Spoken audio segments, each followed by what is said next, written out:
ओम हरि ओम।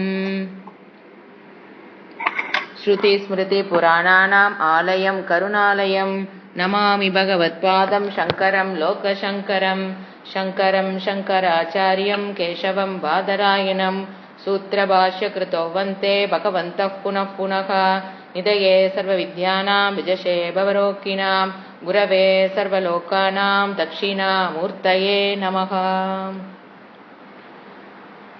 ॐ शन्नो मित्रः शं वरुणः शन्नो भवद्वर्यमा शन्न इन्द्रो बृहस्पतिः शन्नो विष्णुरुक्रमः नमो ब्रह्मणे नमस्ते वायो त्वमेव प्रत्यक्षं ब्रह्मासि त्वमेव प्रत्यक्षं ब्रह्म वदिष्यामि ऋतं वदिष्यामि सत्यं वदिष्यामि तन्मामवतु तद्वक्तारमवतु अवतु माम् अवतु वक्तारम्। ॐ शान्ति शान्ति शान्तिः। ॐ सहना भवतु सहनौ भुनक्तु सह वीर्यङ्करवावहै तेजस्विनावधीतमस्तु मा विद्विषावहै। ॐ शान्ति शान्ति शान्तिः। இன்னைக்கு நாம் பார்க்க வேண்டிய தலைப்பு கர்ம யோகம். இப்போ கர்ம யோகம்ங்கிறது எதற்கு பகவான் கொடுத்துருக்கான்னு பார்த்தீங்களா? இப்போ நம்மளுடைய வாழ்க்கையில் நம்ம பல பிரச்சனைகளை நம்ம ஃபேஸ் பண்ணிட்டு இருக்கோம். என்ன ப்ராப்ளம் அப்படின்னு கேட்டிங்கன்னா, ஒருத்தருக்கு ஒரு பிரச்சனை வரும். ஒருத்தருக்கு பொருளாதாரம் சரியில்லை, அல்லது மகன் சரியில்லை, அல்லது பிஸ்னஸ் சரியில்லை, ஆஃபீஸில் பிரச்சனை, படிக்க முடியல, இன்னைக்கு ரிசல்ட் முதல் மார்க் வாங்க முடியல, அப்புறம் யாரும் எங்கிட்ட அன்பா இல்லை, உலகம் என்னை ஏமாத்த பார்க்குது, இல்லாது உலகம் நான் உலகத்தால் ஏமாற்றப்பட்டு விட்டேன், எனக்கு அமைஞ்ச ஃப்ரெண்ட்ஸு சரியில்லை, எனக்கு அமைந்த கணவன் சரியில்லை, மனைவி சரியில்லை, குழந்தைகள் சரியில்லை, மாமனார் மாமியார் சரியில்லை, சொத்து, இப்படிதான் நம்ம சொல்லிட்டு இருக்கோம் இல்லைங்களா? சொத்து பிரச்சனை கோர்ட்ல இருக்குது, இப்படி சகோதரர்கள்கிட்ட பிரச்சனை, சகோதரிகளிடம் பிரச்சனை, ஒரு சரியான எனக்கு வீடு அமையல. சரி, வீடு தான் அமைஞ்சதுக்கு அப்புறம் அந்த சரியான வீடு எனக்கு அமையல. ஃபர்ஸ்ட் வீடு இல்லை, அப்புறம் அமைஞ்ச வீடு சரியில்லை, அதில் இருக்கிற குறைகள், அப்புறம் உணவு இல்லை, ஒருத்தருக்கு பிரச்சனை, இன்னொன்னுக்கு கிடைத்த உணவுல சரியில்லை, இப்படி கடன் தொல்லை, சில பேர் பார்த்தீங்கன்னா வேலைக்காரங்க எனக்கு சரியா அமையல, அப்புறம் உடல் ஆரோக்கியம் எனக்கு சரியில்லை, எனக்கு சரியில்லாட்டி பரவாயில்ல, குடும்பத்திற்கு உங்களுக்கு சரியில்லைங்கும் போது எனக்கு ரொம்ப கஷ்டமாகுது, வேலை இல்லை, அல்லது கிடைச்ச வேலை என்ன சொல்றது அதுல ஒரு குறை, திருமணம் ஆகல, ஆகி குழந்தை இல்லை, நல்ல பையன் பிறகு, இப்படி பார்த்தீங்கன்னா நம்ம ஒரு லோட் ஆஃப் பிரச்சனைகளுக்குள்ள தவிச்சிட்டு இருக்கிறோம். சாஸ்திரம் என்ன சொல்லுது? இதெல்லாம் மேலோட்டமான பிரச்சனை, டாபிக்கல் ப்ராப்ளம். இறைவன் என்ன சொல்றாரு? இதெல்லாம் மேலோட்டமான பிரச்சனை, ப்ராப்ளம்ஸ். ஐயோ இதெல்லாம் மேலோட்டமா அப்படின்னா ஃபண்டமெண்டல் ப்ராப்ளம் என்ன? உனக்குள்ள ஒரு ஃபண்டமெண்டல் ப்ராப்ளம் ஒன்று இருக்கு, அது நமக்கு தெரியாது. இறைவன் சுட்டி காமிக்கும் போது தான் தெரியும் ஃபண்டமெண்டலா நமக்குள்ள என்ன ப்ராப்ளம். அந்த ஃபண்டமெண்டல் ப்ராப்ளம் தான் காரணம். உன்னுடைய துக்கத்திற்கு காரணம் வெளியில் இருக்கிற உலகமோ பொருள்களோ உறவுகளோ அல்ல. என்னுடைய துக்கத்திற்கு 200% காரணம் நான். ஏன்? எங்கிட்ட இருக்கிற ஒரு ஃபண்டமெண்டல் ப்ராப்ளம். இதெல்லாம் டாபிக்கல் ப்ராப்ளம். ஒருத்தருக்கு ஒருத்தர் ஆளுக்கால் மாறுமே தவிர what is the fundamental problem அப்படின்னா, இறைவன் சொல்றாரு என்னை பற்றிய அறியாமை. பேசிக் ப்ராப்ளம் என்னை பற்றிய அறியாமை. அஞ்ஞானம் சொன்னாலும் சரி, இக்னோரன்ஸ் நான் சொன்னாலும் சரி, அதுதான் என்னது? உன்னுடைய பிரச்சனை, இத்தனை பிரச்சனைக்கு காரணம் உன்னை பற்றி நீ அறியாதது. இதை ஃபர்ஸ்ட் சொல்லும் போது உங்களால அது ஏத்துக்கவே முடியாது. இந்த இடத்துல என்ன வேணும்? இறைவனிடம் ஒரு ஸ்ரத்த, நம்பிக்கை, பக்தி இருக்கிறவங்க தான் இதுக்கப்புறம் வகுப்புகளை தாண்டி போக முடியும். அந்த பக்தியும் இறைவனிடம் ஒரு ஸ்ரத்தை இல்லைன்னு வச்சுக்கோங்களேன், இவங்க சொல்ற விஷயம் எல்லாம் நம்ம அந்த இல்லாத போது உங்களால அந்த விஷயங்கள் கிளாஸ் உட்கார்ந்து கேட்டுட்டு இருப்பீங்க, ஆனா உள்ள அந்த புரிதல்ங்கிறது ஏற்படாது. ஜஸ்ட் இன்ஃபர்மேஷன்ஸ் மட்டும் போயிட்டு இருக்கும், அவ்வளவுதான். இந்த கிளாஸ்ல இதை சொன்னாங்க அதை சொன்னாங்கன்னு வாயில சொல்லிட்டு இருப்போம், அந்த இன்டர்னலைசேஷன் ஏற்படாது. ஃபர்ஸ்ட் அப்போ இந்த மாதிரி ஒரு விஷயம் சுவாமிஜே சொல்லுவாரு, அப்படியே உலக்கையை வச்சு வாயில வச்சு இடிச்சு இருக்கிற மாதிரி இருக்குது. ஏன்னா நான் இவ்வளவு நாள் உலகத்தை பார்த்தது வேற. நான் தான் சொன்னேன், நமக்கு ஒவ்வொருவரும் என்னது ஒரு பிலாசபர் தான். இப்ப இறைவனோட வாக்கு நீங்க கேட்க ஆரம்பிக்கும் போது உங்களுக்கு உள்ள இருக்கிற philosophy about this world, about this persons எல்லாத்தையும் கொஞ்சம் ஓரமா ஒதுக்கி வச்சுட்டு வகுப்பு இறைவன் என்ன சொல்றாரு, என்ன சொல்ல வராரு, நம்ம அதை எப்படி புரிஞ்சுக்கலாங்கிற பாதையில வந்தீங்கன்னா புடிச்சிடுவீங்க அந்த ரகசியம் என்னன்னு. அதான் ஃபண்டமெண்டல். மியூட் பண்ணலப்பா யாரோ. சண்முக சுந்தரம் மியூட் பண்ணிக்க. Okay, fundamental problem. அப்பா மியூட் பண்ணிக்கங்கப்பா.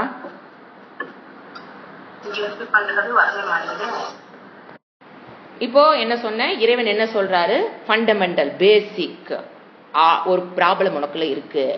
அது என்னன்னா என்னை பற்றிய உன்னை பற்றிய அறியாமை. இப்போ அதை நீ சரி பண்ணிட்டீனா இந்த என்ன சொல்றது டாபிக்கல் ப்ராப்ளம்ஸ் எல்லாமே சரியாகிவிடும். இதுதான் அவர் சொல்ற ரகசியம். இங்க என்ன நம்ம ஒரு கட்டடம் கட்டணும்னு வச்சுக்கோங்களேன், அஸ்திவாரத்துல பிரச்சனை, நம்ம பாட்டுக்கு மேல கட்டடத்தை கட்டிக்கிட்டே வர்றோம். என்ன ஆகும், அஸ்திவாரம் ஸ்ட்ராங்கா இருக்கு இல்ல பிரச்சனை ஆயிடுச்சுன்னா கட்டடத்தை நீங்க என்னதான் பேட்சப் பண்ணி பெயிண்ட் அடிச்சுக்கிட்டே இருந்தாலும் அது அதோட வேலையை இங்க காமிக்கும். அதுதான் பேசிக். அஸ்திவாரத்தில் உன்னிடம் ஒரு பிரச்சனை இருக்கிறது. அதனாலதான் பாருங்க, வாழ்க்கையில நீங்க அப்படியே இந்த டிராவல் உங்களுடைய வாழ்க்கையை உங்களை விட்டு அப்படியே உங்களோட வாழ்க்கையை அப்படியே யோசனை பண்ணி பாருங்க. ஒரு பிரச்சனை போனா இன்னொரு பிரச்சனை வெயிட்டிங். ஒன்னு வந்தோன்ன அதை போராடி அந்த பிரச்சனையிலிருந்து மீண்டு அப்பாடான்னு வர்றக்குள்ள அடுத்த பிரச்சனை வெயிட்டிங். அப்ப அதை ஜமாளிச்சு ஒரு பிரச்சனையாக ஜமாளிச்சு அதை ஓஞ்சு போய் தடுமாறி நடுங்கி பயப்பட்டு அப்பாடா அப்படிங்கிறதுக்குள்ள அடுத்தது. அப்போ என்ன நடக்குது, நம்மளுடைய லைஃப் ஸ்பேன் ஃபுல்லா பாத்தீங்கன்னா இதுதான் நடந்துட்டு இருக்குது. ஏதோ சந்தோஷம் அப்பப்ப ஒன்னு ரெண்டு சந்தோஷத்தை வர்றதுனால அதை பிடிச்சிக்கிட்டு நம்ம வாழ கத்துக்கிட்டோம். அப்கோர்ஸ் அந்த சந்தோஷத்தை மட்டும் பிடிச்சிக்கிட்டு வாழ கத்துக்கிட்டோம். ஆனா உண்மை வாழ்க்கையில் என்ன நடந்துட்டு இருக்குதுன்னா இதுதான் நடந்துட்டு இருக்கு. அப்போ இறைவன் என்ன சொல்ல வராருன்னா, ஃபண்டமெண்டல் ப்ராப்ளம் என்னை பற்றிய அறியாமை. அது இறைவனை பற்றிய அறியாமைக்கு சமம். ஏன்னா இறைவன் வேறு நான் அல்லங்கிறது நம்ம மறுபடியும் புரிஞ்சுக்க போறோம். என்னை பற்றி அறியாமை இஸ் ஈக்குவல் டு என்னங்க, முதல் நாள் இறைவனை பற்றிய ஞானம் சொன்னீங்க, இப்ப என்னை பற்றி லிங்க் பண்றோம் அப்படின்னா என்னை பற்றி அறியாமை இஸ் ஈக்குவல் டு இறைவனை பற்றிய அறியாமை. ரெண்டு ஒண்ணுதான், டிஃபரெண்ட் சாப்டர்ஸ். என்னை பற்றிய அறியாமை தனியா படிக்கணும், இறைவனை பற்றிய ஞானத்துக்கு நான் தனியா படிக்கணும் தயவு செஞ்சு நினைக்க வேண்டாம். ரெண்டு ஒண்ணு. அது உங்களுக்கு போக போக எப்படின்னு புரிய போகுது.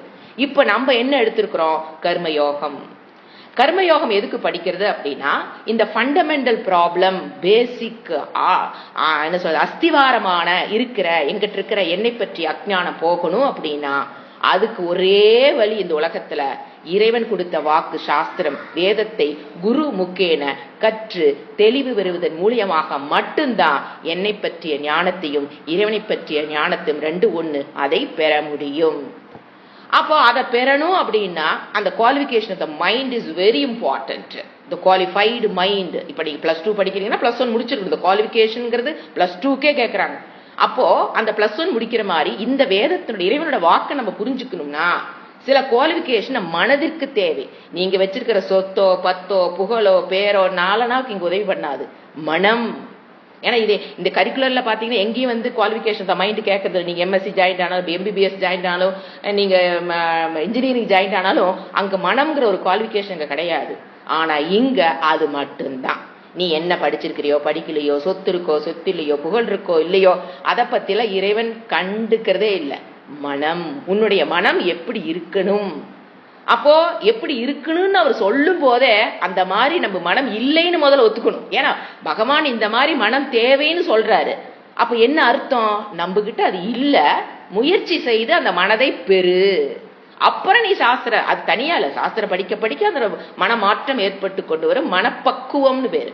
இது சந்தோஷம் அல்ல. மனப்பக்குவம்ங்கிறது உடனே நம்ம சந்தோஷமா இருக்கிற சூழ்நிலையை கற்பனை பண்ணிக்க கூடாது. மனப்பக்குவம் என்பது அது ஒரு என்ன சொல்றது, ஒரு விருப்பு வெறுப்புகளுக்கு உட்படாத மனம் சொல்லலாம். அல்லது நம்ம மனதில் இருக்கிற அழுக்குகள் நம்ம பார்த்தோம் பாத்தீங்களா, விருப்பு வெறுப்பு காமம் குரோதம் கர்வம் பொறாமை, இதெல்லாம் விலகின மனதுதான் பக்குவப்பட்ட மனது. அதைத்தான் இறைவன் வேணுங்கிறாரு. வேற எதையும் அவர் கேட்கல. இது மட்டும்தான் குவாலிபிகேஷன். என்ன பிச்சை எடுத்து சாப்பிடறத பத்தி கூட அவர் கேட்கல. இது மனதுக்குள்ள இருக்கா, இது யார் வேணாலும் நம்ம வளர்த்தி கொள்ளலாம். அதை வளர்த்தி கொள்வதற்கு, அந்த பக்குவத்தை பெறுவதற்குத்தான் கர்மயோகமே.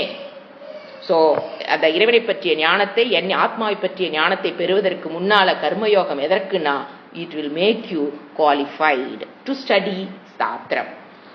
ஒரு என்ன சொல்ல, சித்த சுத்தின்னு சொல்லுவோம். அதை நம்ம என்னங்கிறது இப்ப பார்க்கலாம். இப்ப கமிங் டு த சப்ஜெக்ட். இப்ப நான் என்ன சொன்னேன், எதற்கு கர்மயோகம்னு இறைவன் சொல்லி இருக்காரு. இப்போ கர்மயோகத்தையும் பக்தியையும் பிரிக்க முடியாது, கண்டிப்பா பிரிக்க முடியாது. அதாவது இறைவன் பக்திங்கிறவங்க இருக்கிறவங்க தான் கர்மயோகத்துக்குள்ள வரவே முடியும். இறைவனே இல்லைன்னு சொல்றவங்களுக்கு கர்மயோகத்துக்கு சம்பந்தம் இல்லை, அவங்கள ஒதுக்கிடலாம். பக்தியோட இருக்கிறவங்க ஃபர்ஸ்ட் குவாலிபிகேஷன் இறை பக்தி. ஏன்னா அப்பதான் வேதத்துல இறைவன் இந்த கர்மத்தை சொல்றாருன்னா உங்களுக்குள்ள இறங்கும். இறைவனே இல்லைங்கிறவங்களுக்கு வேதம்ங்கிறது அவங்க ஒத்துக்க போறது இல்ல. அப்புறம் வேதத்தில் இருக்கிற கர்மத்தை மட்டும் அவங்களை ஒத்துக்க போறாங்களா? நினைத்து பார்த்த பார்த்தீங்களா? நித்திய கர்மம், நைமித்திக கர்மம், காமிய கர்மம், நிஷித கர்மம், பிராயச்சித்த கர்மம், இதெல்லாம் இறைவன் சொன்னாருங்கிறது யாருக்கு தான் புரிஞ்சுக்க முடியும்? இறைவன் மேல் பக்தி கொண்டவர்களால் மட்டும்தான். அவங்களுக்கு பேர் தான் ஆஸ்திகா. வேதத்தை ஒற்று கொண்டவர்கள் ஆஸ்திகா. வேதத்தை ஒத்துக்காதவங்க அனைவருமே அவங்க இறை வழிபாடெல்லாம் பண்ணிட்டு இருக்காங்க, ஆனா வேதத்தை ஒத்துக்கல அப்படின்னா அவங்களுக்கு பேரு தான் நாஸ்திகா. அந்த நாஸ்திகர்களுக்கு இங்க வேலை இல்லை, கர்மயோகத்தை ஃபாலோ பண்ண முடியாது. ஃபர்ஸ்ட் கர்மயோகம்னா என்ன அப்படின்னா, முதல்ல சில தெளிவு ஏற்படுத்துக்கும். ஃபர்ஸ்ட் என்ன சொன்னேன், நம்மளுடைய கடமைகள் அப்படின்னா என்ன? இறைவன் ஒரு கிரகஸ்தாசிரமத்துக்கு கொடுத்த கடமை பஞ்சமகா யக்னம். நம்ம மட்டும் எடுத்துக்கலாம், நம்ம சன்னியாசியா இல்ல பிரம்மச்சரி ஆசிரமத்திலிருந்து யாரும் இல்லைங்க போது நம்ம என்ன எடுத்துக்கிறோம், கிரகஸ்தாசிரமத்தை மட்டும் கான்செப்ட் பண்றோம். அப்ப கிரகஸ்தாசிரமத்தில் நான் கண்டிப்பாக செய்ய வேண்டிய கடமைன்னு இறைவன் சொல்ற பஞ்சமகா யக்னங்கள் என்னுடைய கடமை. அப்புறம் நான் காலையில் எழுந்திரிச்சுன்னா என் குடும்பம் என்னிடம் இருந்து என்ன கடமை எதிர்பார்க்குதோ அதெல்லாம் ஸ்வதர்மம். ஸ்வதர்மம், இந்த ஒரு வீட்டுல வாழ்றோம், ஒரு குடும்பத்துல வாழ்றோம், ஒரு சமுதாயத்தில் வாழ்கிறோம், ஒரு நாட்டில் வாழ்றோம், சில கடமைகள் இருக்கும். அந்த கடமைகளுக்கு பேரு ஸ்வதர்மம். இந்த ரெண்டையும் இறைவன் கொடுத்தது நமக்கு கண்ணுக்கு முன்னால தெரிகிற ஸ்வதர்மம், தன் கடமை. அந்த ரெண்டையும் எப்படி செய்யணும்? அந்த கடமையே செய்யணும். பாவனையை மாற்றிக்கொள்வது மட்டும்தான் கர்மயோகம். ஏன்னா நிறைய பேர் நினைச்சுக்கிறது கர்மயோகம்ங்கிறது வேற ஏதோ ஒரு கர்மம், அதை போய் பண்ணணும், இங்க இருக்கிற வேலையை என்னால முடியல, நான் போய் எப்படி போய் அதை பண்ணட்டும், எனக்கு டைம் இல்ல, பொறுப்புகள் அதிகமா இருக்குது வீட்டுல, கர்மயோகம் பண்ண முடியலங்கிறாங்க. Wrong notion. அப்படியெல்லாம் கிடையாது. நம்மளுக்கு இறைவன் கொடுத்த பஞ்சமகா யக்னங்களையும் ஸ்வதர்மம் இது ரெண்டையும் எப்படி பண்ணணும்னா பை சேஞ்சிங் த ஆட்டிடியூட், பாவனையை மாற்றி செய்வதுதான் கர்மயோகமே. அது ஒரு தனியான கர்மம் அல்ல. சரி, ஓகே. இந்த கர்மயோக மெத்தடை யாருங்க கண்டுபிடிச்சதுன்னா, யாரு? ரிஷிகளோ அல்லது நமக்கு முன்னு வந்த ஆச்சாரியர்களோ அல்ல. இது இறைவன் நமக்கு வாழ்கின்ற முறையை கற்றுக் கொடுத்திருக்கிறார். அதாவது அவர் கொடுத்த முறை, வாழ்க்கை நீ இப்படி வாழணும் அப்படிங்கிறது, கர்மத்தை கர்மயோகமாக செய்து நீ வாழ்னு சொன்னது it's a manual book of பகவான். வேற யாரும் கிடையாது. அதை நல்லா புரிஞ்சுக்கணும். அடுத்தது இது இறைவனால் கொடுக்கப்பட்ட வாழ்க்கை முறை. அப்ப நம்ம எப்ப இதுல இருந்து தவறிட்டோமோ, யாரு கதவை தட்டுறா? துக்கம் கதவை தட்டிக்கிட்டே தான் இருக்குது. நாம இது ஜஸ்ட் லைக் தட் தூக்கி போட்டோம். கர்மயோகங்கிறது இறைவன் கொடுத்த ஒரு மேனுவல் புக், இப்படி வாழணும்னு ஒரு புக்கு கொடுத்திருக்காரு. Without reading the manual book நம்ம என்ன பண்ண ஆரம்பிச்சிட்டோம், வாழ்க்கையை வாழ ஆரம்பிச்சிட்டோம். அதனாலதான் துக்கம்னு முதல்ல புரிஞ்சுக்கணும். அடுத்தது கர்மயோகத்துடைய லட்சணம். சரி, ஓகே, இறைவன் கொடுத்துட்டாரு. அப்ப லட்சணத்தை யார் கொடுக்கணும்? மனிதர்களா கொடுக்க முடியும்? கர்மயோகத்தை வாழ்க்கை முறை கொடுத்தவரே இறைவன்னா அவரு தான் லட்சணம் கொடுத்தாகணும். அவரே தான் கொடுக்கிறார். ஃபர்ஸ்ட் எந்த ஒரு நீங்க கர்மத்தை பண்ணினாலும், என்ன கர்மம்னா டக்கு ஞாபகம்ங்க, பஞ்சமகா யக்னம், தேவதா யக்னம், பித்ரு யக்னம், அது பிளஸ் உங்க வீட்டுல நீங்க பார்க்கும்போது சமுதாயத்துக்கு, இந்த நாட்டுக்கு, நம்ம குடும்பத்துக்கு செய்ய வேண்டிய கடமைகள் ஸ்வதர்மம். கிரகஸ்தா ஆசிரம தர்மம், அதுக்கு என்ன சொல்லுவோம், ஆசிரம தர்மம் பிளஸ் ஸ்வதர்மம். ஸ்வதர்மம் இது ரெண்டையும் தர்மத்துக்கு உட்பட்டு பண்ணணும். தர்மத்துக்கு உட்பட்டு பண்ணணும். அதுதான் தயானந்தர் சொல்ற அழகான கதை. அவர் ஒரு மீட்டிங் கிளாஸ் எடுத்துட்டு இருக்கும்போது இந்த மாதிரி கர்மயோகம்ங்கிறது இறைவனுக்கு அர்ப்பணா புத்தியோட நீ செய்யணும். ஏதாவது பாதி புரிஞ்சுக்கிறது. கர்மயோகத்திலோட 2-3 மட்டும் காதல வாங்கிக்கிட்டு அந்த ஸ்டூடெண்ட்டு எந்திரிச்சுன்னு சொல்றாரு, இந்த மாதிரி நான் கர்மயோகம் பண்ணினேன். எப்படி பண்ணினேன் அப்படின்னா, ஈஸ்வர அர்ப்பணா புத்தியோடு எந்த செயலை செஞ்சேனோ அது என்ன பண்ணிட்டேன், ஈஸ்வரனுக்கு அர்ப்பணம் பண்ணிட்டேன். என்ன பிரசாதம் வந்தாலும் ஏத்துக்கிறேன். இது 2ம் தெரிஞ்சு வச்சிருந்தீங்கன்னா ஒரு 50 தான் கர்மயோகத்தினோட 50. அது சுவாமிஜி சொல்வார், அரைக்கிணறு தாண்டிட்டேன் அப்படின்னா நீ நடுக்கணத்துல ஒழுக போறேன்னு அர்த்தம். அதுக்கு கிணத்து மேட்லயே நிக்கிறது நல்லது. நான் அரைக்கிணறு தாண்டிட்டேன் சுவாமிஜின்னு சொன்னீங்கன்னா, அரைக்கிணறு தாண்டினதுக்கு அப்புறம் எங்கேயும் விழுவீங்க, சென்டர் ஆஃப் த கிணத்துல விழுவீங்க, உள்ள போய் வெளியில வர முடியாது. ஸோ எப்பவுமே இந்த ஆஃப் பேக்டு ரொம்ப பிரச்சனை. ஸோ அவர் என்ன பண்ணிட்டார், தப்பா புரிஞ்சுக்கிட்டார். ஏன்னா நீங்க அந்த மாதிரி தப்பா புரிஞ்சுக்க கூடாதுங்கிறதுக்காக அந்த உதாரணத்தை தயானந்தர் கொடுத்து இப்ப நான் கொடுக்குறேன். அவர் என்ன பண்ணிட்டாரு, 2 மட்டும் பிடிச்சிக்கிட்டாரு. 1 ஈஸ்வரா அர்ப்பணா புத்தி, இது எல்லாரும் சொல்றது. அப்புறம் என்ன பலன் வருதோ அதை நான் பிரசாத புத்தியோ நான் வாங்கிக்கிறேன். இந்த 2ஓட ஒரு கர்மத்தை பண்ணியிருக்காரு. நீங்க சொல்லுங்க அது கர்மயோகமா இல்லைன்னு. இவருக்கு வேலை போயிருச்சு, மனைவி 2 குழந்தைங்க, சாப்பாட்டுக்கு இல்ல, பக்கத்தை ஒட்டுற வீடு. இவங்க 2 பேத்துக்கு செவுரு மட்டும்தான் குறுக்கல, அந்த செவத்துக்கு அந்த பக்கம் இன்னொருத்தர் வீடு. அவர் நல்லா வாழ்ந்துட்டு இருந்திருக்கார். இவர் நல்ல ஒரு அந்யோன்ய ஃப்ரெண்ட்ஷிப், நல்ல ஒற்றுமையா நல்ல ஒரு அந்யோன்யமா 2 நெய்பர்ஸ் இருந்திருக்காங்க. இவருக்கு இந்த பிரச்சனை. அப்ப பக்கத்து வீட்டுக்காருக்கு அவங்க ஊருக்கு போறாங்க. ஊருக்கு போகும்போது என்ன சொல்றாங்க, இந்த மாதிரி நாங்க ஊருக்கு போயிட்டு வரோம், 2 நாள் 3 நாள் ஆகும், நீங்க வீட்டை பாத்துக்குங்க அப்படின்னு அவர் சொல்லிட்டு அவர் போயிட்டார். சாவி பூட்டி அவர் எடுத்துட்டு போயிட்டார். இவரு என்ன பண்ணிருக்காரு, குடும்பம் பசியில கஷ்டப்படுது. அது இப்ப நிறைய பேர் சொல்றது 4 பேத்துக்கு உதவி செய்யணும்னா என்ன வேணா பண்ணலாமாமா. அப்படியெல்லாம் நம்ம தர்மம் சொல்லவே கிடையாது. ஏன்னா 4 பேத்துக்கு உதவி செய்யறீங்கன்னா உசரக்கூடு. ஏன்னா இன்னொருத்திட்ட புடுங்கி நீ கொடுக்கறதுக்கு நீ யாரு? சோ அதெல்லாம் ராங் நோஷன் ஆச்சுங்களா. இவர் என்ன பண்ணிட்டா, குடும்பம் கஷ்டப்படுது, மனைவி சோத்துக்கலாம் கஷ்டப்படுறா, பசியால குழந்தைகள் வாடுது அப்படின்னு என்ன பண்ணிட்டாரு, நைட் ஆனோன்னு நல்லா வட்டமா ஓட்டை போட்டு, என் நடுவில் ஒரு செவுரு தானே, செங்கல் செவுரு தானே, நல்லா உளி வச்சு தட்டி ஓட்டை போட்டு அந்த போயிட்டார். இத தயானந்தருக்கு முன்னால அவர் சொல்றாரு. அது பாருங்க எவ்வளவு எப்படி இருக்குன்னு. ஓட்டை போட்டு அந்த போயிட்டார். போய் அப்புறம் பீராசாவி நாம எங்க வைப்போம், நம்ம தான் ரொம்ப தெளிவா துணிக்கடியில் வைப்போம். அது ஏதோ கடுகுக்குள்ள போட்டிருப்போம், மிளகுக்குள்ள போட்டிருப்போம். அவர் கரெக்டா கண்டுபிடிச்சு எடுத்து பீராவை திறந்து நகையெல்லாம் எடுத்துட்டார். எடுத்துட்டு திரும்பி இந்த பக்கம் வந்துட்டு வீட்டை காலி பண்ணிட்டு போயிட்டார். அவர் பார்த்தா போச்சு, யாரு திருடான்னு தெரிஞ்சு போச்சு. ஆனா பிடிக்க முடியல. இவரு சிக்கல. போலீஸுக்கு அவரு தயானந்தத்தை சொல்ற வரைக்கும் அவர் சிக்கலையா. அப்போ இது கர்மயோகமான்னு கேட்கிறார். கர்மயோகமா இது? தர்மத்துக்கு உட்பட்டு பண்ணணுங்கிற அந்த ஃபர்ஸ்ட் லைனை விட்டுட்டாரு. நான் என்ன பண்ணினேன், எனக்கு ஈஸ்வரா அர்ப்பணா புத்தியோடு நான் இந்த கர்மத்தை செய்யற, ஈஸ்வரா உனக்கு இதை அர்ப்பணம் பண்றேன்னு சொல்லிட்டு ஓட்டை போட வேண்டியது. அந்த பக்கம் போய் எது இருந்தாலும் சரி நான் ஏத்துக்கிறேன், ஏது நகைப்புட்டியில நகை இருந்தாலும் நான் ஏத்துக்கிறேன், பிரசாத புத்தியா அவர் கொடுக்கறது, இறைவன் கொடுக்கறது என்ன, அந்த பீரோ இருக்கிறது இறைவன் கொடுக்கறதா என்ன, அவர் அப்படி பார்த்திருக்காரு. அத இறைவன் பீரோ ஃபுல்லா பணம் வச்சிருந்தாலும் ஓகே, அங்க பணமே ஒண்ணும் இல்லைனாலும் ஓகேன்னு ஓட்டை போட்டாராம். பிரசாத புத்தி என்ன வந்தாலும் நான் ஏத்துக்கிறேன் அப்படின்னு நான் ஓட்டை போட்டு போய் பணத்தை எடுத்துட்டு வந்தேன். பணம் இருந்தது, நகை இருந்தது, நான் வித்து வேற ஊர் மாறி இப்ப அவர் வெல் டு செட்டில் ஆயிட்டாரு. திருடங்களால கண்டுபிடிக்க முடியல, தப்பிச்சிட்டாரு. யாருடைய கோர்ட்டுல, மனிதர்கள் உருவாக்கி வச்சிருக்கிற போலீஸ்லயும் கோர்ட்டுலயும் அவர் தப்பிச்சிட்டாரு. அதுதான் தயானந்தர் சொன்னாரு, இறைவன் கோர்ட்டுன்னு ஒண்ணு இருக்கு, அங்க யாரும் தப்பிக்க முடியாது. இது கர்ம யோகமே அல்ல. ஒரே ஃபர்ஸ்ட் லைன் நீங்க படிக்கல. தர்மத்துக்கு உட்பட்ட கர்மம், 4 பேத்துக்கு உதவணுங்கிறக்காக ஒருத்தங்கிட்ட போய் அடிச்சு வாங்கிட்டு கொடுக்கறதே தர்மம்னு நம்ம சாஸ்திரம் சொல்லலை. இறைவன் நம்ம சாஸ்திரத்துல நம்ம இறைவன் சொல்லலை. நீ 4 பேத்துக்கு உதவி பண்ணணுங்கிறக்காக போய் திருடினாலும் அது எங்க ஃபர்ஸ்ட் வந்துருது, அதர்மம். திருடுதல் என்னது, களஞ்சியம்னா பக்ஷேத்து. You should not do at any cost. திருட்டுங்கிறது அட் எனி காஸ்ட் நீ திருடக்கூடாதுன்ற சாஸ்திரம் சொல்றதே தவிர, நான் 4 பேருக்கு உதவுறங்கிறக்காக இதுல நிறைய கான்ஃபிளிக்ட் சொசைட்டில ஓடிட்டு இருக்குது. அதெல்லாம் தவறு. உங்ககிட்ட இருந்தா கூட இல்லைன்னா கம்முன்னு இருந்துக்கோ. திருடிட்டு நான் கொடுக்குறேங்கிறதெல்லாம் தவறு. சோ ஃபர்ஸ்ட் என்னது, கர்மயோகத்தோட ஃபர்ஸ்ட் டெஃபினிஷனே தர்மத்திற்கு உட்பட்டு கர்மத்தை செய்யணும். அது பஞ்சமகா யக்னமா இருந்தாலும் சரி, நீங்க ஸ்வதர்மமாக இருந்தாலும் சரி. அடுத்த 2வது பாயிண்ட், விருப்பு வெறுப்புகள் அற்று செய்யணும். இது கொஞ்சம் சிந்திச்சு புரிஞ்சுக்கணும்.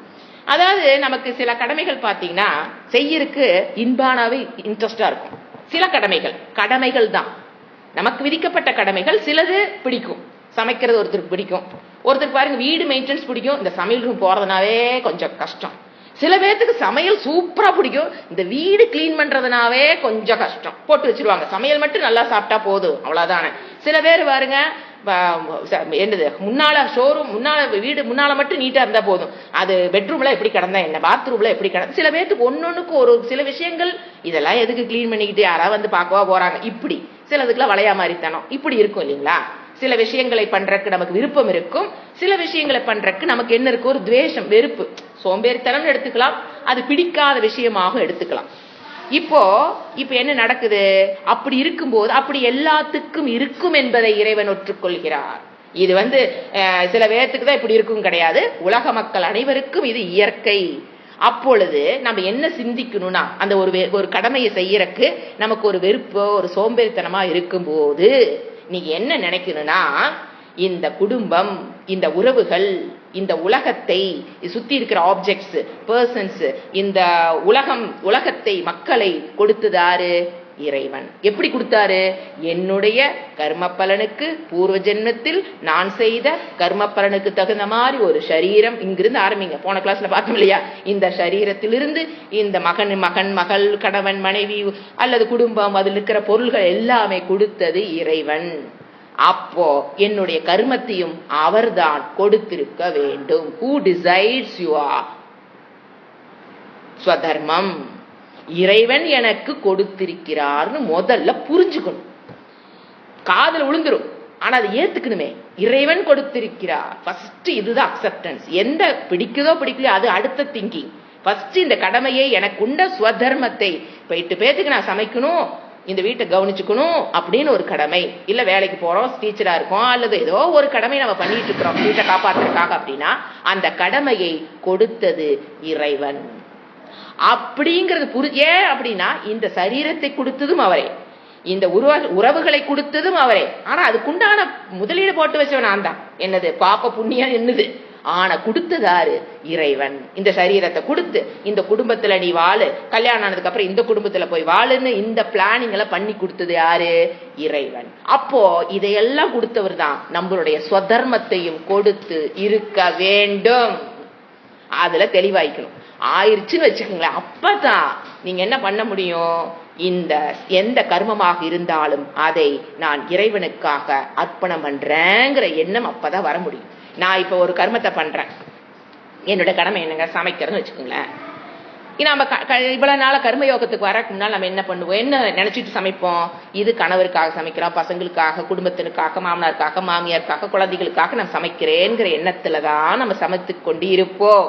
அந்த ஆட்டிடியூட் அப்படிதானே சமைச்சோம். இறைவன் என்ன சொல்றாரு, அந்த ஆட்டிடியூட் வேண்டாம். இந்த சமையல் செய்யணுங்கிற கடமையை கொடுத்தது இறைவன்.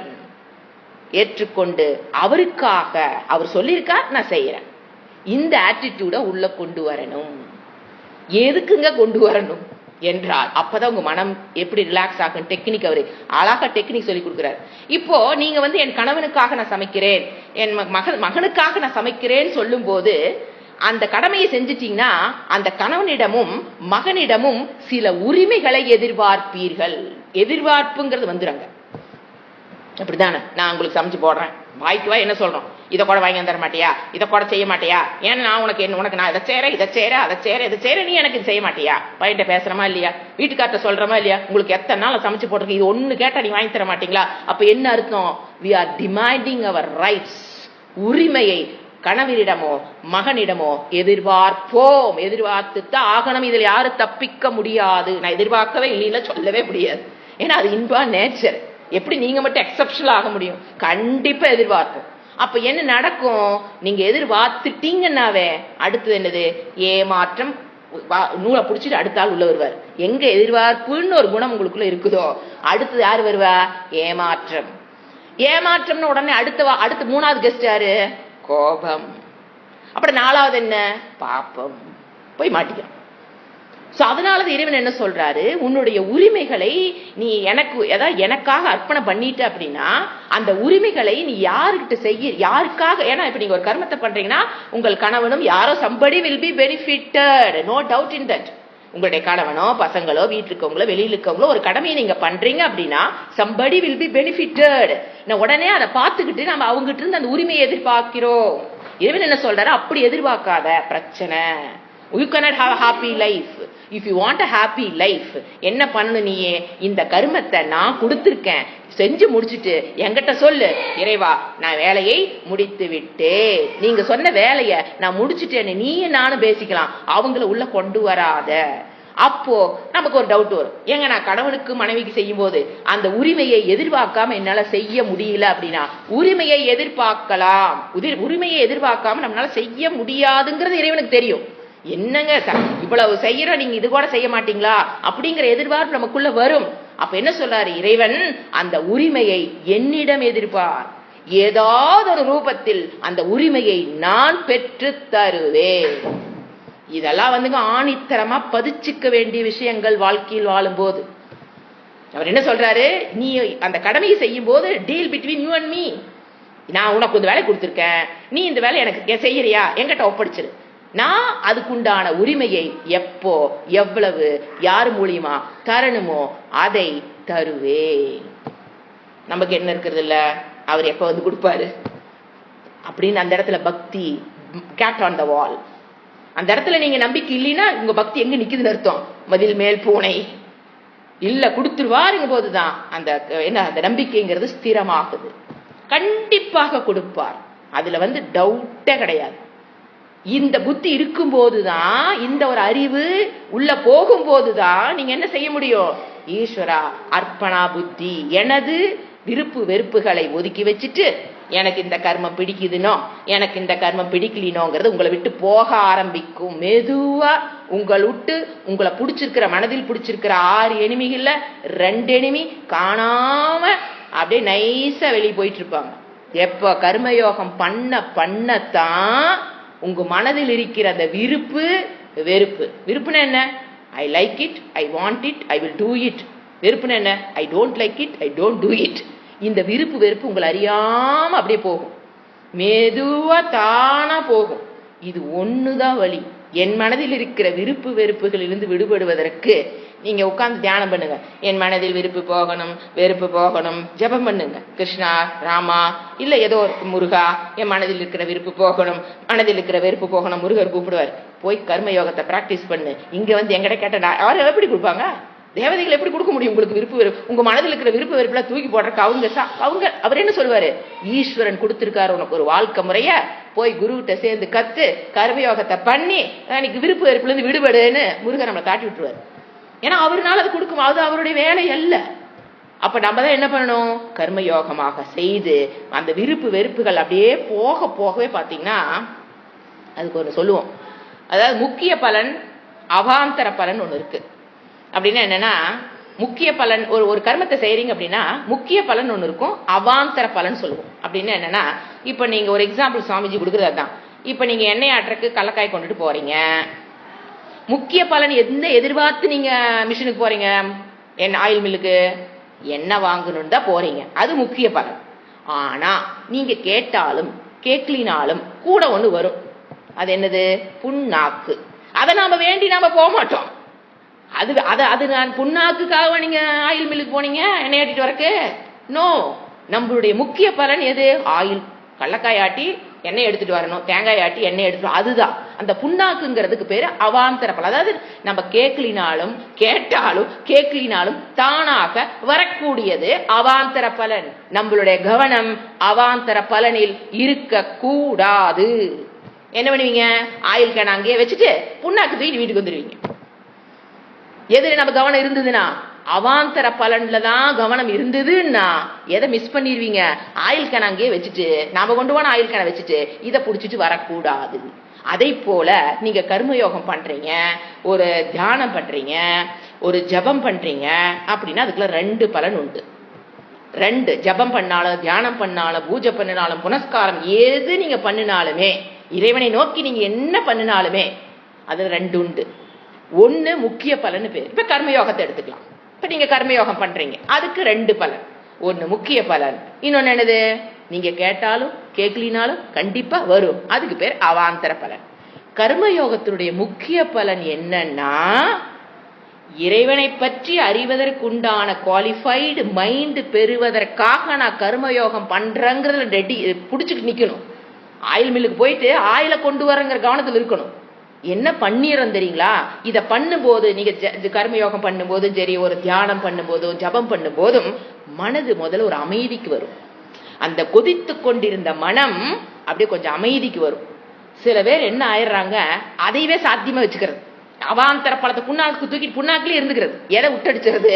அந்த மெயின் கான்செப்டை விட்டுட்டு இந்த புண்ணாக்க பிடிச்சுக்கிறது. எனக்கு அப்பா சந்தோஷமா இருக்கு, அப்பா இப்ப எனக்கு நல்லா இருக்கு. அதெல்லாம் அவாந்தர பலன்.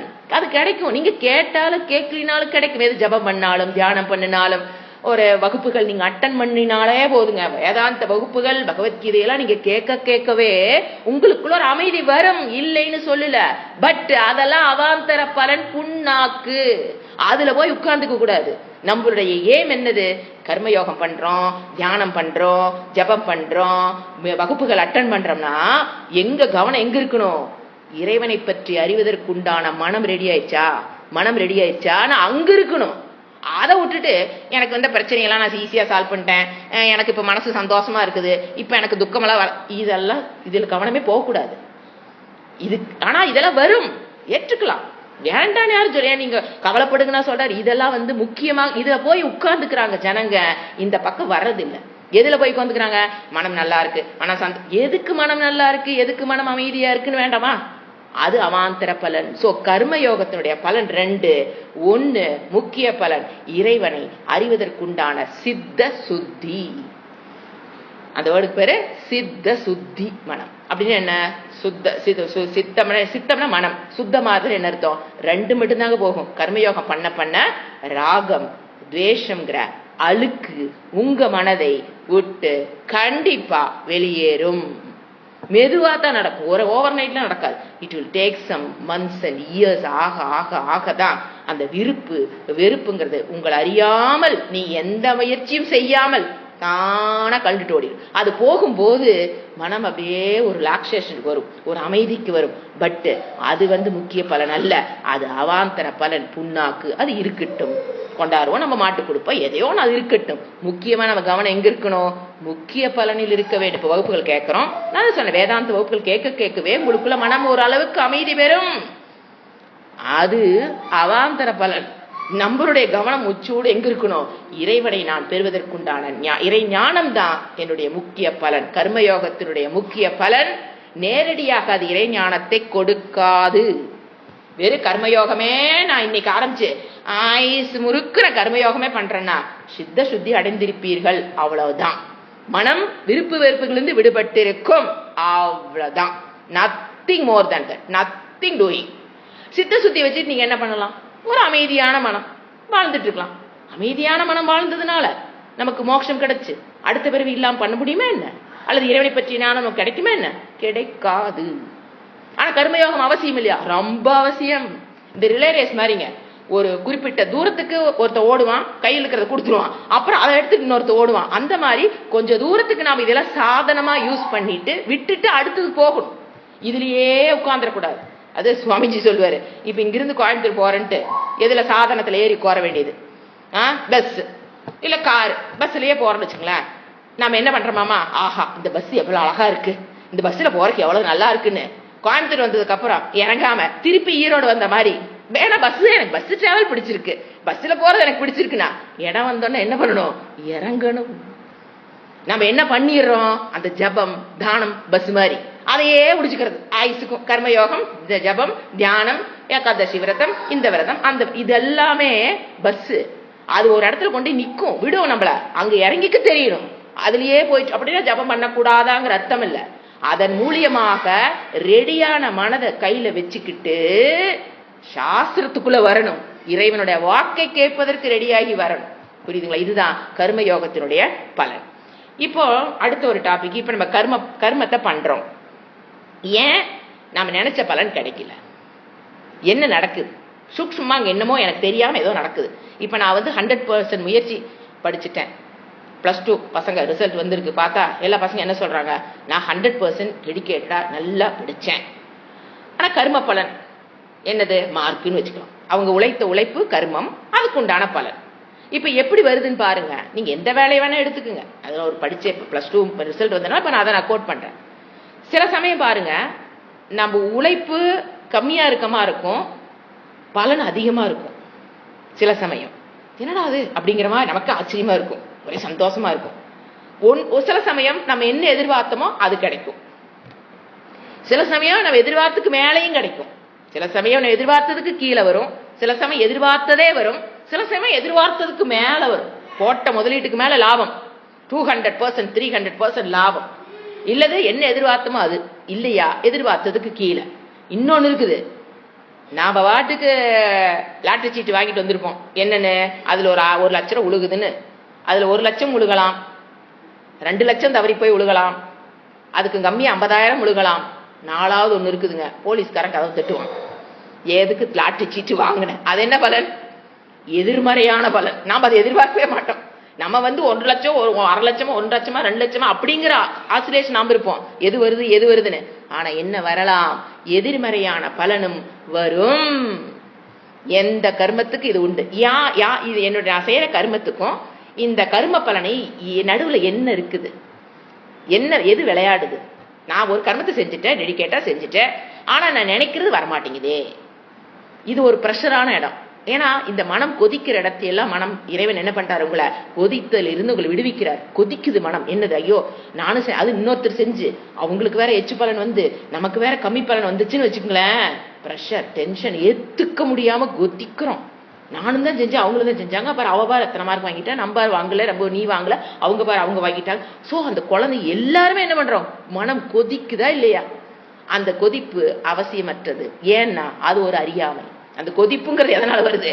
அறியாமை. என்னங்க அறியாமைனா, நீங்க ஒரு முயற்சி பண்ணினீங்க அப்படின்னா அதற்குண்டான பலன் வரணும்னா நடுவுல உங்களுடைய புண்ணியம், பூர்வ ஜென்மத்து புண்ணியம், பாப்பம், இந்த ஜென்மத்துல செஞ்ச புண்ணியம் பாப்பம் plays a very important role, plus ஈஸ்வர அனுகிரகம். சோ ஒரு கர்ம பலனை எதிர்பார்க்கறீங்க, இப்ப கர்மத்தை செஞ்சிட்டீங்க, கர்ம பலன் நீங்க எதிர்பார்க்கறீங்கன்னா 2 விஷயம் உள்ள இருக்குது, கண்ணுக்கு தெரியாத சூக்ஷ்மமான விஷயம். ஒண்ணு என்னுடைய பிராரப்த புண்ணிய பாப்பம், அது நான் சம்பாரிச்சதுதான். இன்னொன்னு இறைவனுடைய அருள். அந்த 3 சேர்ந்துதான் உங்களுக்கு அங்க கர்ம பலனா வரும். எது? நான் செஞ்ச முயற்சி, விடாமுயற்சி எல்லாம் இருக்கணும். 100% டெடிகேஷனோட அந்த படிப்புங்கிறத அப்படி படிச்சாலும் நடுவில் யார் வரணும்? இந்த பிராரப்தத்துல எனக்கு உண்டான புண்ணியம் கரெக்டா. இப்போ ஒரு சான்ஸா பார்க்கலாம். இப்போ நீங்க முயற்சி கரெக்டா போட்டீங்க, அதுல சோம்பேறித்தனப்பட்டுட்டு பாதி லெசன் படிக்காம போனாலும் ஒண்ணும் பண்ண முடியாது. எல்லா லெசனையும் பர்ஃபெக்டா படிச்சாச்சு ஆச்சா. அவனுடைய பிராரப்தத்தில் புண்ணியம் பழுத்திருந்தால் அவன் நினைச்சதுக்கு மேல வாங்கிட்டு போயிடுவான். அவன் நினைச்சது வரும், அல்லது அதுக்கு மேலையும் கூட வரலாம். எது பழுத்திருக்கணும்? புண்ணியம் பழுத்திருக்கணும், பிளஸ் இறைவனுடைய அனுகிரகம். அது அவனுக்கு அப்படி கொடுத்துரும். அதே அவனுடைய முயற்சி பிளஸ் பாப்பம் பழுத்திருந்தால் அவன் நினைச்சது கம்மியா என்ன ஆயிரும்? மார்க் வந்து அவனுக்கு மனதுக்கு ஒரு சோகத்தை அது கொடுக்குது. அதான் இறைவனுடைய அருளும் இல்ல, வெறும் பாப்பம் மட்டும்னா என்ன நடக்கும்? நம்ம வேற ரிசல்ட் வராது, நம்ம நம்பரே ரிசல்ட் வராது. அப்படி சில பேருக்கு வருது இல்லையா, ஐயோ நம்பரே வரலைங்கிற ஒரு பையன். என்ன அர்த்தம்?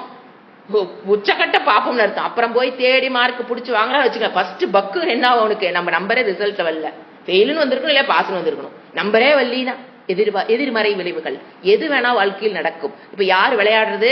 நாம கர்மத்தை பண்ணிட்டு இந்த 2 விஷயத்தை நம்ம கவனிக்காம எங்க போயிடுறோம்? கர்ம பலன் வேணும். சில சமயம் நம்ம என்ன பண்ணுவோம்? ஈஸ்வர அருளை டாப் பண்ணுவோம். புத்திசாலியா இருக்க, பக்தியோடு இருப்பவன் அழுங்காம என்ன பண்ணுவான்? இறைவனோட வழிபாடை பண்ணி பண்ணி பண்ணி அந்த இறை வழிபாடு நடுவுல இருக்குது, என்னுடைய கர்மத்தில் இருக்கின்றான கர்ம பலனை நான் அடைய வேண்டும் என்றால் நடுவில் ஈஸ்வரன் விளையாடி கொண்டிருக்கிறார்ங்கிறது அவனுக்கு நல்லா தெரியும் போது அவர்கள் இறை பக்தியை வேண்டி அதை ஓரளவுக்கு அது சரி பண்ணிக்கிறாங்க.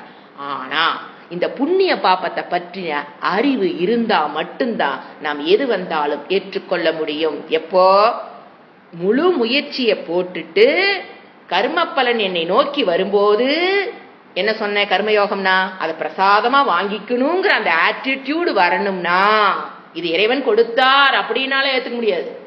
அப்படினால உங்களால ஏத்துக்க முடியாது. அத இறைவன் கொடுத்திருக்கார பிரசாதமா ஏத்துக்கணும்னா இந்த அறிவு இருக்கணும். என்ன அறிவு? நான் ஒரு கர்மத்தை செஞ்சேன்னா அந்த கர்ம பலன் வர்றதுக்கு நடுவுல 2 பேர் வேலை செய்யறாங்க. ஒண்ணு என்னுடைய பிராரப்தம், இன்னொன்னு ஈஸ்வர அனுகிரகம். இப்ப பிராரப்தத்துல அதை அடையணும்னு பிராரப்தம் பாத்தீங்கன்னா சிலதெல்லாம் பல பிராரப்தம், இன்னதெல்லாம் பலமிழந்த பிராரப்தமா இருக்கும். பலமிழந்த பிராரப்தத்தை கொஞ்சம் நம்ம பூஜை புனஸ்காரங்களை வச்சு சரி பண்ணிக்கலாம். ஒரு பலம் இல்லாத பிராரப்தம், ஆனா பல பிராரப்தத்தை நம்ம ஒண்ணுமே பண்ண முடியாது. அது ஓரளவுக்கு அதை மட்டுப்படுத்தி கொஞ்சம் குறைக்க முடியுமே தவிர பலமான பிராரப்தத்தை நம்ம அப்ரூட் பண்ண முடியாது, தூக்கி போட முடியாது. ஓரளவுக்கு தலைக்கு வரதை தலபாகையோட நிறுத்திக்கிற அளவுக்கு வழிபாடுகள் சாஸ்திரத்தில் உண்டு, கர்மகாண்டத்தில் உண்டு, இல்லைன்னு சொல்ல. ஆனா எனக்கு தலப்பாக கூட போகக்கூடாதுன்னா அப்படி முடியாது. சோ இப்பதான் என்ன வரும் நமக்கு? இப்போ நான் ஒரு கர்மத்தை செய்யறேன், அதுக்குண்டான பலனை எதிர்பார்க்கிறேன்னா என் அக்கௌண்ட்ல புண்ணியம் இருக்கணும், அது பழுக்கிறதுக்கு இறைவன் அருள் புரியணும். அப்பதான் நான் நினைச்சது நடக்குது. அப்பதான் பாருங்க, இப்ப நமக்கு 2 நாள் புண்ணியம் பழுத்துருச்சு, ரிசல்ட் வந்துருச்சுன்னா நம்ம போயிட்டே இருக்கிறோம், அதை பத்தி கவலைப்படுறதில்ல. சில சமயம் பாப்பம் வெளிப்படும் போது என்ன நடக்குது? நாம் நினைக்கிறது அங்க கிடைக்கிறது இல்ல. அப்ப நடுவில் யாரு அந்த கேப் பிட்வீன், நீங்க ஒண்ணு செஞ்சுட்டீங்க, அது கிடைக்கணும்னு ட்ரை பண்றீங்க, 2 நடுவில் யார் இருக்கிறது? இப்ப உங்களுக்கு கிடைக்க விடாமல் செய்வது யார்? என்னுடைய பாப்பம். முதல்ல அது ஒத்துக்கணும். என்னுடைய பாப்பம் தான் கை கட்டுனது, வாய்க்கு எட்டிலை, என்னுடைய பாப்பம். சரி, இந்த பாப்பத்தை இருந்து எப்படி தப்பிப்பது? ஏன்னா புண்ணிய பத்தி உங்களுக்கு பேசவே வேண்டாம், சாஸ்திரமே வர வேண்டியது இல்லை. ஏன்னா நீங்க செய்யறீங்க, புண்ணியம் படுத்துருச்சு, காரியம் ஆயிடுச்சு, ஓகே போயிட்டே இருக்கீங்க. அவங்களுக்கு எதுவுமே என்ன சொல்றது, அவங்களுக்கு உபதேசமே தேவையில்லை. யாருக்கு தெரியுங்களா உபதேசம் தேவை? கஷ்டப்படுற மனசு. எப்ப மனசு கஷ்டப்படும்? கர்மத்தை 100% செஞ்சுட்டேன், நினைச்சது வல்லை. அப்ப நடுவுல யாரு பூந்துட்டா? பாப்பம். அப்ப என்னுடைய பாப்பம், நான் செஞ்ச பாப்பம் 2க்கு நடுவில் வந்து நிக்குது. அரண் போல், இரும்பு அரண் போல் நான் செஞ்ச கர்மத்துக்கு கர்ம பலன் அடைய முடியாமல் தவிப்பதற்கு காரணம் நான் செய்த பாப்பம். Don't blame anybody in this world. ஆனா அவங்க ரூபமா வந்து அவங்க தடங்கள் கொடுத்த மாதிரி நமக்கு தெரியும். அவங்க மட்டும் இல்லைன்னா நான் அதை அடைஞ்சிருப்பேங்கிற மாதிரி உங்களுக்கு தோணும். அவங்க இல்லைன்னா அதை அடைஞ்சிருப்பேன், அவங்க இது குறுக்குல வராம இருந்தாங்க நான் வெற்றி அடைந்திருப்பேன். அவங்கதான் தடங்கள், இந்த பொருள்கள் தான் தடங்கள், இந்த சூழ்நிலை இல்லைன்னா நான் வெற்றி அடைந்திருப்பேன்னு உங்க புத்தி சொல்லும், மனம் சொல்லும். ஆனா உண்மையில் என்ன உண்மை? நான் செய்த பாப்பம் அவர்கள் மூலியமாக வந்து எனக்கு தடங்களை உண்டு பண்ணி விட்டுச்சு. நீங்க அவங்கள குறை சொல்லாதீர்கள். அந்த சூழ்நிலையை, நீங்க அந்த நினைச்சதை அடைய முடியாம இருக்கிற சூழ்நிலையை அமைத்து கொடுத்தது இறைவன். அப்ப இந்த சூழ்நிலை நம்ம என்ன பண்ணணும்? இது வந்துங்க பாப்பம் வெளிப்பட்டதுக்கு அப்புறம் உட்கார்ந்து முயற்சி பண்ணக்கூடாது. என்னமோ சொல்லுவாங்க ஒரு பழமொழி, வீடு பத்தி எரியுதாமா போய் கிணறு தோண்ட போனாங்கிற மாதிரி. பத்தி எரிஞ்சதுக்கு அப்புறம் நீங்க போய் என்னைக்கு கிணறு தோண்டி தண்ணி ஒண்ணாந்து ஊத்துறது எல்லாம் இங்கதான் பண்றோம். என்னன்னா சந்தோஷம் வர வரைக்கும் அதை மறந்துடுறோம். இறைவன் என்ன சொல்றாரு? நீ அதாவது புண்ணியம் வெளிப்பட்டு கொண்டிருக்கும் வாழ்க்கை காலத்திலேயே பாப்பம் வெளிப்படும் போது அதை எப்படி ஜமாளிக்கிறதுன்னு கற்றுக்கொள். கற்றுக்கிறது எனக்கு லெசனா போயிட்டு கிளாஸ்க்கா போக முடியும்? என்ன பண்ணணும்னு தெரிஞ்சு வச்சுக்கோ. அப்போ என்ன பண்ணணும்? பாப்பம் வெளிப்படுற காலத்தில் அதை ஜமாளிக்கிறதுக்கு உண்டான விஷயங்களை நீங்க சந்தோஷமாக புண்ணியம் வெளிப்பட்டு கொண்டிருக்கும் காலத்திலே அதற்குண்டான முயற்சியை செய்து வைத்துக் கொள்ள வேண்டும். வீடு தீப்பிடிக்கிறதுக்கு முன்னாலேயே வீட்டை கட்டும் போதே கிணத்தை கட்டி வச்சுக்கணும். அவர் சொல்றதுதான், வீடு கட்டும் போதே பக்கத்துல ஒரு கிணறை வெட்டி வச்சுக்கோ. இன்னைக்கு அது தேவைப்படாமல் இருக்கலாம். தீப்பத்தி எரியும் போது அது உதவி செய்வதை போல் நீங்க நல்ல சந்தோஷமாக இருக்கிற காலத்திலேயே இந்த கஷ்ட காலத்தை எப்படி ஜமாளிக்கிறதுன்னு கற்று வைத்துக்கொள். அதுக்கு என்னங்க பண்ணலாம்? புண்ணியத்தை ஆட் பண்ணணும், அவ்வளவுதானே. இப்ப என்ன, உங்களுக்கு நடுவில் யாருங்க உட்கார்ந்து இருக்கிறது? பாப்பம். நீங்க ஒண்ணு முயற்சி பண்றீங்க, அதை அடையலைன்னா யாரு காரணம்? என்னுடைய பாப்பம். Must understanding. இப்ப என்னுடைய பாப்பத்தை குறைக்கணும், அப்படிதான். ஏன்னா நான் முயற்சி பண்ண கண்டிப்பா வெற்றி அடையணுங்க, இல்லைன்னா வாழ முடியாது இந்த உலகத்துல. அப்ப அந்த பாப்பத்தை குறைக்கிறதுக்கு என்ன பண்றது? அதுக்கும் இறைவன் வழி சொல்லி வச்சிருக்கார். அப்ப அந்த பாப்பத்தை பாப்பம்னா என்ன? மைனஸ் வச்சுக்கலாம் மேக்ஸ் பிரகாரம். பாப்பம்னா என்ன? மைனஸ். புண்ணியம்னா என்ன? பிளஸ் வச்சுக்கோங்க. ஒரு மேக்ஸ் கிளாஸ் தான். இப்போ பாப்பம்னா என்னது? மைனஸ். புண்ணியம்னா என்னது? பிளஸ். இப்ப உங்களுக்கும் உங்க கருவு பழத்துக்கு நடுவுல ஃபியூச்சர்ல, இப்ப இல்ல, எப்பாவது நீங்க முயற்சி பண்ணும்போது அதற்குண்ட பலனை அடைய முடியலன்னா அதுக்கு காரணம் பாப்பம்னா அந்த பாப்பத்தை டெய்லி குறைச்சுக்கிட்டே இருக்கணும். டெய்லி அந்த பாப்பத்தை க்ஷயம் பண்றதுன்னு பேரு, பாப்ப க்ஷயம். அதை பண்ணி பண்ணி பண்ணி பண்ணி வச்சுக்கணும். அக்கௌண்ட்ல புண்ணியத்தை நிறைய வச்சுக்கணும், சேர்த்திக்கிட்டே இருக்கணும். அப்ப டக்குன்னு அந்த பாப்பத்தை என்ன பண்ணிடுறது? Neutralize. Minus will be neutralized by plus. Minus எப்படிங்க ஜீரோ ஆகும்? ஒரு பிளஸ் கொண்டு உள்ள போட்டீங்கன்னா என்ன? -7 பிளஸ் 7 ரெண்டு ஆட் பண்ண என்ன வரும்? 0. அப்ப நியூட்ரலைஸ் பண்ணணும். அந்த பாப்பத்தை நீங்க நியூட்ரலைஸ் பண்ணணும்னா பிரச்சனை வந்ததுக்கு அப்புறம் உட்கார்ந்து நியூட்ரலைஸ் பண்ண முடியாது. இதுல ஏமாந்துடும். பிரச்சனை வந்ததுக்கு அப்புறம் தான் ஓடுறது. கோயிலுக்கு ஓடலாமா, அதை பண்ணலாமா, இதை பண்ணலாமா, ஜோசிகார் அதை சொன்னா இதை சொன்னா, 7 சனி 8 சனி 9 சனி, அது சனி இது சனி. அவங்களாம் என்னங்க பண்ணுவாங்க? சனி பகவான்லாம் அவங்கெல்லாம் அவங்களுக்கு அது தொழில். அது என்னது? உங்களுக்கு உண்டான எப்படி கொடுக்கணுமோ அது கொடுக்கறதுக்கு உண்டான அவங்களாம் ஜாப். அது அவங்களுக்குலாம் பாரபட்சம்லாம் கிடையாது. நீங்க வழிபாடு பண்ணுங்க, வேண்டான்னு சொல்ல. 7 நாட்டு சனி வர்றதுக்கு முன்னாலேயே நீங்க நல்ல சுக்கிர திசையில் இருக்கும் போதே இது 7 நாட்டு சனிக்கு வேலை பண்ணி வச்சுக்கணுங்கிறது சாஸ்திரம். சுக்கிரன் திசை சூப்பரா இருக்குது வாழ்க்கைங்கும் போதே 7 சனி வந்துட்டா என்ன பண்றதுக்குன்னு உண்டான வேலையை செய்து வைத்தீர்கள் என்றால் அது என்ன ஆகும்? தலைக்கு வர்றது, தலைக்கு அந்த பாப்பம் என்ன ஆயிரும்? நியூட்ரலைஸ். அப்போ எனக்கும் நான் பண்ணின கர்மத்துக்கும் அந்த பலனுக்கும் இடையில் இருக்கிற பாப்பம் தான் காரணம். முதல்ல புரியணும். அது நான் செஞ்ச பாவம்னு புரிஞ்சுக்கணும், வேற யாரும் அல்ல. அந்த பாப்பத்தை நான் தான் முன்னையும் செஞ்சு கழிக்கணும். பக்கத்து வீட்டுக்காரங்க கணவனுக்கு மனைவி, மனைவிக்கு கணவன்லாம் நான் கொஞ்சம் புண்ணியம் பண்ணி தரலாம் பண்ண முடியாது. என்னுடைய பாப்பம் என்னுடைய கர்மத்துக்கும் என்னுடைய கர்ம பலனுக்கு இடையில் நிக்குதுன்னா நான் தான் அந்த பாப்பத்தை நியூட்ரலைஸ் பண்றதுக்கு புண்ணியத்தை ஆட் பண்ணி ஆகணும். அந்த புண்ணியம்னா உடனே நாம என்ன பண்ணிடுறோம்? தானம் தர்மம் இருக்கிறதெல்லாம் கொட்டி கொடுத்துட்டு நான் என்னங்க வந்துட்டு என் பையனுக்கு என்ன பண்ணிட்டான்? அப்படி அல்ல. புண்ணியம் பண்றதுக்கு எத்தனையோ காரியங்கள். இங்க பிசிக்கலா மற்றவங்களுக்கு உதவி செய்யலாம். ஏன்னா கையில காசை கொடுத்துதான் பண்றதுங்கிறது பெஸ்ட் இல்லையே நான் சொல்ல. காசாதான் கொடுக்கணுங்கிறது இல்லை. உங்களுக்கு உழைப்பை கொடுக்கலாம், மற்றவர்களுக்கு உங்களுடைய நேரத்தை கொடுக்கலாம். அல்லது இப்ப நாம என்ன பண்றோம்? கர்மகாண்டத்தில் இறைவன் என்ன சொல்லி வச்சிருக்காரு?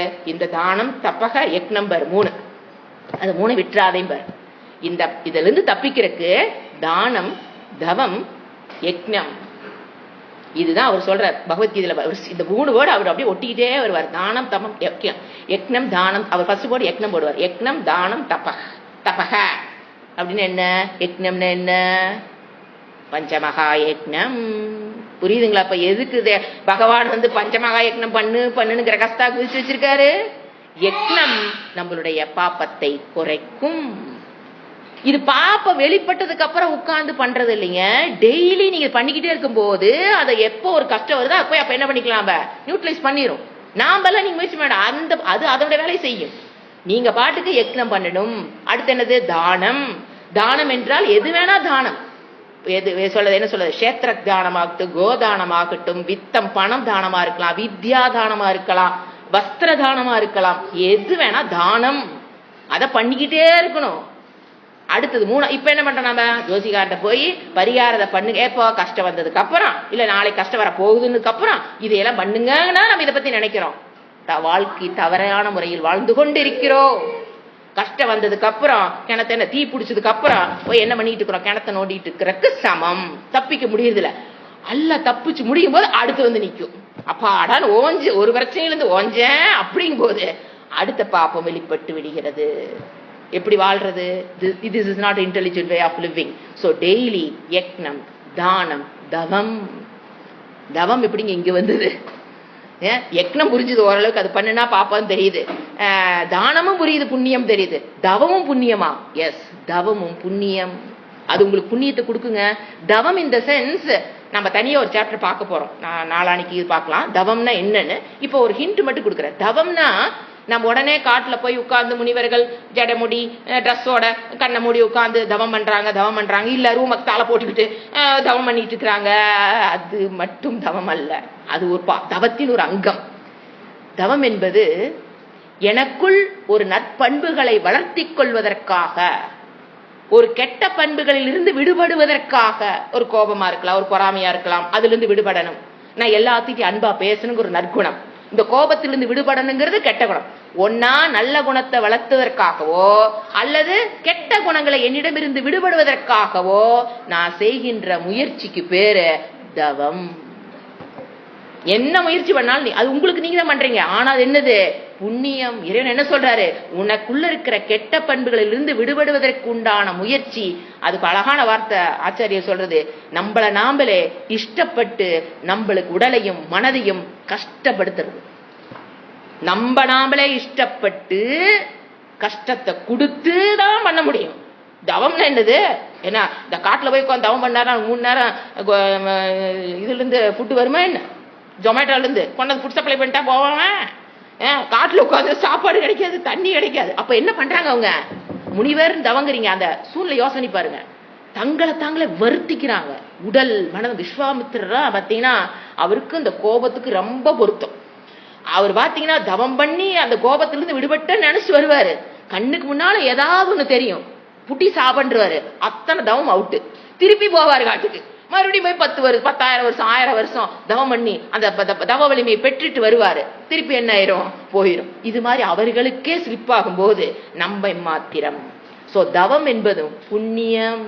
எதுக்கு நாம படிச்ச தவங்கிறது நம்ம தனியா பார்க்க போறோம், அது டீட்டெயிலா பார்க்கலாம். இப்போ இந்த 3 விஷயங்களும் யக்னம், தானம், தபஸ். தபஸ்ங்கிறது சமஸ்கிருத, தவம் தமிழ் வேர்டு, தபகன்னு சொல்லும். இந்த 3ம் உங்களுடைய விட்டுறாதீங்க. பகவத்கீதையில சொல்றது, இந்த 3ஐயும் உயிரோடுற வரைக்கும் விட்டுறாத. ஏங்க சொன்னாரு? ஏன்னா அவரு நீங்க பண்ற தவத்தாலையும் தானத்தினாலையும் அவரு அங்க சோ ஹாப்பின்னு சொர்க்கலோகத்துல உட்காந்துருக்காரு. அவருக்கெல்லாம் இதெல்லாம் தேவையே இல்லை. அவருக்கு நல்லா தெரியும், உன்னுடைய பாப்பம் 50% அக்கௌண்ட்ல இருக்குது. அது எப்ப வரும்னு உனக்கும் தெரியாது, எனக்கு வேணா ஓரளவுக்கு தெரியும், உனக்கு சுத்தமா தெரியாது. நாளை காலையில கால் உடையுமான்னு இன்னைக்கு தெரியுமா என்ன? தெரியாது. நாளை காலையில ஆக்சிடென்ட் ஆகும் இன்னைக்கு தெரியுமா என்ன? தெரியாது. இந்த மாதிரி உலகத்தில் வாழ்ந்து கொண்டிருக்கும் போது ஜஸ்ட் லைக் தட் நம்ம என்ன பண்ணிருந்தீங்களா? பஞ்சமகாயத்தை தூக்கி போட்டோம். ஜஸ்டி, அதாவது அது எதுக்கு தூக்கி, அதாவது நமக்கு இருக்குன்னே தெரியாத அளவுக்கு நம்ம எவ்வளவு 4-5 ஜெனரேஷன் தள்ளிட்டு வந்துட்டோம். அப்படின்னா என்ன அப்படின்னு கேட்கிற நிலைமைக்கு ஆயிட்டோம். இது என்ன? இறைவன் என்ன சொல்லிருக்காரு? யக்னத்தை விட்டுறாத, தானத்தை விட்டுறாத, தவத்தையும் விட்டு விடாதே. இந்த 3ம் தான் உன்னை காக்கும் அரண். புரிஞ்சுங்களா? அந்த அரண்கிற வார்த்தை அன்னைக்கு நான் சொன்னேன், பஞ்சமாக யக்னங்க உங்களை காப்பாத்துற அரணுங்கன்னு. அது இன்னைக்குதான் புரிஞ்சிருக்கும் எப்படி அதை காப்பாத்துது. நம்மளை காப்பாத்து, நம்மளே சரிங்க, ஒரு குடும்பத்தையே அது காப்பாற்றும். ஒரு குடும்ப பெண் பஞ்சமகா யக்னத்தோட வாழ்ந்தால் அந்த குடும்பத்தை காப்பாற்றப்படும். அதுல நோ டவுட். ஏன் தெரியுங்க? இப்ப நான் பஞ்சமகா யக்னம் பண்றேன், நான் நல்லா இருக்கணுங்கிற சூழ்நிலைக்கு எனக்கு புண்ணியம் சேர்த்திருக்குன்னா கண்டிப்பா என் கணவர் நல்லா இருக்கணும், என் குழந்தைங்க நல்லா இருக்கணும். புரிஞ்சுதுங்களா? நாம என்ன பண்றோம்? இந்த பஞ்சமகா யக்னத்துல ஓரமா ஒதுக்கி விட்டுட்டு ப்ரே பண்றேன், என் கணவன் நல்லா இருக்கணும். யாரு கேட்டா? அதெல்லாம் நீங்க அதெல்லாம் வேண்டவே வேண்டியதில்லை. இன்டெலிஜென்ட் வே ஆஃப் பிரேயர் என்னது? இறைவன் இது சொல்லியிருக்கார், நான் செய்யறேன். செஞ்சுட்டு அடுத்த வேலையை பார்க்க போயிடணும். என் கணவர் நல்லா இருக்கணும், இன்னைக்கு அந்த கோயிலுக்கு போனேன். என் பையன் நல்லா இருக்கணும், இந்த கோயிலுக்கு போனேன். இங்க போய் தீபம் போட்டேன், அங்க போய் விளக்கு. இதெல்லாம் எது? பஞ்சமகா யக்னத்தை. இதெல்லாம் தவறுன்னு அங்க சொல்லலீங்க, தவறுன்னு சொல்லல. இது மட்டும் உங்களை காப்பாத்துன்னு நினைக்கிறீங்க பாத்தீங்களா? அங்கதான் நம்ம மிஸ் ஆயிரும். எது? பிரச்சனை வரக்கு முன்னால இந்த பரிகாரம் செஞ்சு செஞ்சு ஓஞ்சு போயிட்டாங்க ஜனகானம். இந்த ஜோசிகாரங்க பண்ற ராவடி தாங்க முடியல. செஞ்சு ஓஞ்சவங்க நம்ம பாக்குறோம். ஐயோ, இத்தனை கோயிலுக்கு போனேன், என் பொண்ணுக்கு ஒரு நல்ல வாழ்க்கை வரும். நான் இன்னைக்கு ஒரு சொல்றாரு, தமிழ்நாட்டில் இருக்கிற 70% கோயிலுக்கு நான் போயிட்டேன். எதுக்காக? என் மகளுடைய நன்மைக்காக, அவள் அடுத்த ஒரு வாழ்க்கையை தேர்ந்தெடுத்து நல்லபடியா இருக்கணுங்கிறதுக்காக தமிழ்நாடு இருக்கிற கோயில் எல்லாத்துக்கும் போயிட்டேன். என்னத்த கண்டேன்? இறைவன் எனக்கு ஒன்னும் கொடுக்கல, விரக்தியின் வெளிப்பாடு. அவங்களுக்கு என்ன தெரியல? இறைவன் கொடுத்த intelligent of way of living என்னன்னு தெரியாததுனால இறைவனையே குறை சொல்ற அளவுக்கு என்ன ஆயிட்டாங்க, அவங்க போயிட்டாங்க. பிரச்சனை வந்ததுக்கு அப்புறம், பொண்ணோட வாழ்க்கை ஆனதுக்கு அப்புறம் முயற்சிங்கிறது வேஸ்ட். எப்ப இருந்து நீங்க பண்ணிருக்கணும்? கிரகஸ்தா வாழ்க்கையில் உள்ள நுழைஞ்சதுல இருந்து எதை விட்டுட்டீங்க? யக்னத்தை விட்டாச்சு, தானத்தை விட்டாச்சு. பண்ணிருப்பாங்களோ என்னவோ, நான் சொல்ற ஒரு பேச்சுக்கு தவத்தையும் விட்டாச்சு. ஏன்னா சாஸ்திரம் படிக்க வந்தா தான் தவம்னு என்ன தெரியும், நீங்க என்னென்ன தவம் பண்ணணுங்கிறது நீங்க வகுப்புகளுக்கு வந்ததுக்கு அப்புறம் தெரிய போகுது. கண்டிப்பா அவருக்கு தவத்தை பத்தி தெரிய வாய்ப்பு இல்லை. தானம் பண்ணிருக்கலாம், கண்டிப்பா பஞ்சமகா யக்னம் பண்றதுக்கு வாய்ப்பு இல்லை. அப்ப என்ன ஆச்சு? குடும்பத்தில் ஒரு பெரிய இடி. பெண்ணோட வாழ்க்கை என்ன வந்துருச்சு? அவங்களுக்கு குடும்பத்துல ஒரு பெரிய இடியா வந்துருச்சு. So they lost their total happiness. இதிலிருந்து தப்பிக்கிறதுக்காகத்தான் இறைவன் என்ன பண்ணாரு? பஞ்சமகா யக்னத்தை உண்டு பண்ணி கொடுத்திருக்காரு. அத கர்ம, அது எப்படி பண்ணணும்? பஞ்சமகா யக்னம் நீங்க பண்றதா இருந்தாலுமே கர்மயோக புத்தியோடு செய். அதுதான் படிச்சுட்டு இருக்கோம். கர்மயோகம் என்ன பண்ணு? இறைவன் எனக்கு பஞ்சமகா யக்னம் செய்ய சொல்லிக்கார். செய்யறேன், அது என்ன வேணுமோ அவர் கொடுப்பார், அது எப்ப கொடுக்கணுமோ அவர் கொடுப்பார். நம்ம அந்த பலன்லயே தான் கவனம். எது அந்த ரைட்ஸ் இதை பண்ணிட்டுனா, சில பேர் பாருங்க இந்த ரைட்ஸ் வந்தா தான் கடமையை செய்யறது. கடமையை செய்யறதுக்கு முன்னால அதோட உரிமையை எதிர்பார்த்து கொண்டு நம்ம பல இடத்துல கடமை செய்யலாமா வேண்டாமா முடிவு பண்ணுவோம். உரிமையை எதிர்பார்த்து கடமையை விட்டு விட்டு இருப்போம். எனக்கு இந்த இடத்துல உரிமை இல்லைங்க, இந்த கடமை செய்ய மாட்டேன், ஜஸ்ட் லைக் தட் தூக்கி போட்டுறோம். இந்த இடத்துல எனக்கு உரிமை இல்லை, எங்கட பேசுறதுல பேச்சுவார்த்தையில வச்சுக்கல, நான் என் கடமை அந்த இடத்துக்கு அப்படி கழட்டி விட்டுறது. அதுக்கு எனக்கு எல்லாம் பேச்சுவார்த்தை கிடையாது, அது கழட்டி விட்டுறது. அதெல்லாம் தப்பு. இதெல்லாம் எங்க வந்து நிக்குது, கடைசியில நம்ம தான் அனுபவிக்கணும், வேற யாரும் அனுபவிக்க மாட்டாங்க. சோ அவங்க இதுதான் கர்மயோகத்தினுடைய பலன். என்னன்னா, if you want a happy life, அதாவது இது வந்து உங்களுக்கு சித்த சுத்தி கொடுக்குது. அதுக்கப்புறம் நாம ஞானத்தை பெறுகிறோம், அப்புறம் ஒரு பாதை அடுத்த பிறகு இல்லாமல் பண்றதுங்கிறது லெவல். ஃபர்ஸ்ட் மன என்ன ஆகும், அமைதி பெறும். அந்த விருப்பு வெறுப்புகள் இருந்து விடுபட்டுட்டாவே மனம் கண்டிப்பா அமைதி பெறும். அப்புறம் விருப்பு வெறுப்புகள் உள்ள மனது போராட்ட மனதுதான். You cannot have a happy life. மனசுல விருப்பு வெறுப்பு இருக்கிற வரைக்கும் நீங்க சந்தோஷமாக இருக்க முடியாது. இன்ஸ்பைட் ஆஃப் எத்தனை கோடி வேணா வரட்டும், இன்ஸ்பைட் ஆஃப் வீட்டுக்கு முன்னால எத்தனை கார் வேணா கிடைக்கட்டும், இன்ஸ்பைட் ஆஃப் அரை ஏக்கரா வீடு கட்டினாலும் சரி, you cannot have happy life. மனதில் இருக்கிற விருப்பு வெறுப்புகள் போனவன் பிச்சைக்காரனா இருந்தா கூட he can have happy life. நம்ம ரெண்டையும் தப்பா வாழ்க்கையோட வெற்றி தோல்விய தப்பு கணக்கு போட்டு வச்சிருக்கோம். அவன் ஒரு சைக்கிள போயிட்டு இருக்கலாம், ஒரு பிச்சை எடுத்து சாப்பிடணும் இருப்பான், ஆனா அவனுடைய மனதில் விருப்பு வெறுப்புகள் இல்லைன்னா அவன் நம்மளை விட ஹாப்பியா இருப்பான். சோ நம்ம சந்தோஷமாக இருக்கணும்னா முதல்ல யார வெளியில் துரத்தணும், விருப்பு வெறுப்புகளை துரத்தணும். அதுல ஸ்ட்ராங். அதை துரத்துறதுக்கு என்ன வழி, நானே பண்ணி. சில பேர் ஏன் வந்து வாழ்க்கையில இவ்வளவு சம்பாதிச்சிட்டேன், இவ்வளவு வயசாயிருச்சு, எனக்கு என் வாழ்க்கை எல்லாமே எனக்கு தெரியும், யாரோட உபதேசம் தேவையில்லை. அது ஆண்கள் வந்து பெண்கள் உபதேசம், ஐயோ பொம்பளைட்டு போய் இதெல்லாம் கத்துக்கிறது, அதெல்லாம் எனக்கு உலக அனுபவம் இருக்கு, நான் அங்க அவ்வளவு சம்பாதிச்சிருக்கேன், ஒரு டெய்லி ஊர் உலக சுத்திட்டு இருக்கிறேன், ஒவ்வொருத்தரை பத்தி எனக்கு தெரியும். என்னத்தை கத்து வச்சீங்க, என்னத்தை கத்து வச்சிருக்கீங்க? Do you know how to have a happy life? இப்படி ஜஸ்ட் லைக் எல்லாம் ஒதுக்கினதுனாலதான் கஷ்டம் வரும்போது அவங்களால ஜமாளிக்க முடியறது இல்ல. உடனே நைட் என்ன ஸ்லீப்பிங் டேப்லெட், பிரஷர் மாத்திரை, சுகர் மாத்திரை, கட்டக்குன்னு தினம் இத்தனை மாத்திரை முழுங்கிக்கிட்டு வாழ்க்கையை வாழ்ந்துக்கிட்டு பெருமை வேற. என்ன பண்றது, விட்டுருங்க, அவங்களை பத்தி நான் பேச வேண்டாம். சோ இறைவனிடம் என்ன பண்ணணும், அடுத்தது கர்ம பலன் எது வந்தாலும் இப்ப புரிஞ்சுங்களா. அடுத்த பாயிண்ட், மூணாவது பாயிண்ட், பிரசாதமாக ஏத்துக்கணும்னா நான் சொன்ன பாயிண்ட் ஞாபகம் வச்சுதான் பிரசாதம் ஏத்துக்க முடியுமே தவிர நான் பிரசாதமா ஏத்துக்கிறேன் பிரசாதம் ஏத்துக்கணும் வாய்ப்பாடு ஒப்பிச்செல்லாம் வேலைக்காகாது. அடுத்தது புலன் இன்பங்களுக்காக கர்மங்களை நீங்க செய்யக்கூடாது, அதை குறைத்துக்கணும். புலன் இன்பங்கள்னா இப்ப நாம வந்து ஒரு ஹோட்டல்ல சாப்பிட்டு பழகிறது, இந்த மாதிரி நிறைய பழக்கங்களுக்கு அடிமையாயிருப்போம். அதை இறைவன் என்ன சொல்றாரு, ஓவர் நைட்ல விட்டுறாத, அதை கொஞ்சம் கொஞ்சமா குறைச்சுக்கணும். புலன் இன்பங்களுக்காக இந்த டிசைட் பண்ண தெரியும். புலன் இப்போ ஹோட்டல்ல வாங்கி சாப்பிடுறாங்க, வீட்டுல இருக்கிறோம், சண்டே ஆனா நான் ஹோட்டல்ல வாங்கி சாப்பிடணும் ஒரு பழக்கம் பழகிருக்கீங்கன்னு வச்சுக்கலாமே, அது எது உடம்பு நல்லதுக்கா? இந்த நாக்கு கடுமையாயிட்டோம், ஏதோ நல்லது போட்டேன். புலன் இன்பத்துக்காக செய்கிற கடமை, அந்த மாதிரி விஷயங்களை ஓவர் நைட்ல விட்டுறாதீங்க. ஏன்னா அது மறுபடியும் ப்ரெஷர் ஆகி வாரத்துக்கு ஒரு நாள் சாப்பிடுறது போய் வாரத்துக்கு 2 நாள் 3 நாள் வாங்கி சாப்பிடுற நிலைக்கு வந்துருவோம். அதுக்கு இறைவன் டெக்னிக் கொடுக்குறாரு, மெதுவாக கொஞ்சம் கொஞ்சமா ஒரு மனதை பக்குவப்படுத்தி அது விருப்பு வெறுப்புல இருந்து விடுபட ஆட்டோமேட்டிக்கா அந்த ஹோட்டல்ல போய் வாங்கி சாப்பிடலாங்கிற அந்த எண்ணமெல்லாம் வர தானா விடணும். ஃபோர்ஸ் பண்ணி எதையும் பண்ணிடாதீங்க, தயவு செஞ்சு எதையும் பண்ணிடாதீங்க. எனக்கு கிளாஸ் கேட்டேன், எனக்கு இதுல இருந்து ஹோட்டல் இது மாதிரி புலன் இன்பங்களுக்கு பின்னால போகக்கூடாது அப்படின்னு சொல்லி விட்டுறாதீங்க. மெதுவாக கொஞ்சம் கொஞ்சமா குறைச்சுக்குங்க. அதே புலன் இன்பம் காமிய கர்மம், இறைவன் சொல்லியிருக்கிற காமிய கர்மத்தை கொஞ்சம் கொஞ்சமா குறைச்சுக்குங்க. அடுத்தது எது, பிராயச்சித்த கர்மம். இதெல்லாம் நேத்து பார்த்து ஞாபகம் இருக்கா?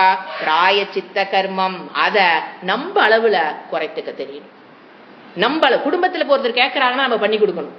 வேறுங்க இந்த மாதிரி பண்ணணும், எனக்கு இது மாதிரி சொல்லியிருக்காருன்னா பண்ணி கொடுங்க. நம்ம அளவுல வர்றது வரட்டும், ஏத்துக்கலாம், பாப்பக்ஷேம் ஆகட்டும், அந்த கஷ்டத்தை நானே அனுபவிச்சுக்கிறேன் அப்படிங்கிற ஆட்டிடியூட் தைரியம் வரணும். எங்க ஓடிட்டு இருக்க கூடாது, பிராயச்சித்த கர்மத்துக்கு பின்னாலேயே போயிட்டு இருக்க கூடாது. அப்படித்தான தவிர பிராயச்சித்த கர்மமே பண்ண வேண்டாம்னு சொல்ல, பிராயச்சித்த கர்மத்துக்கு பின்னாலேயே போகாம அதை கொஞ்சம் குறைத்து பழகுங்கள். வர கஷ்டத்தை வரட்டும், அனுபவிச்சு கழிச்சிடலாங்கிற தைரியத்தோட இருக்கணும். அடுத்தது நிஷித கர்மங்களை முழுவதுமாக ஒதுக்க வேண்டும், செய்யக்கூடாது.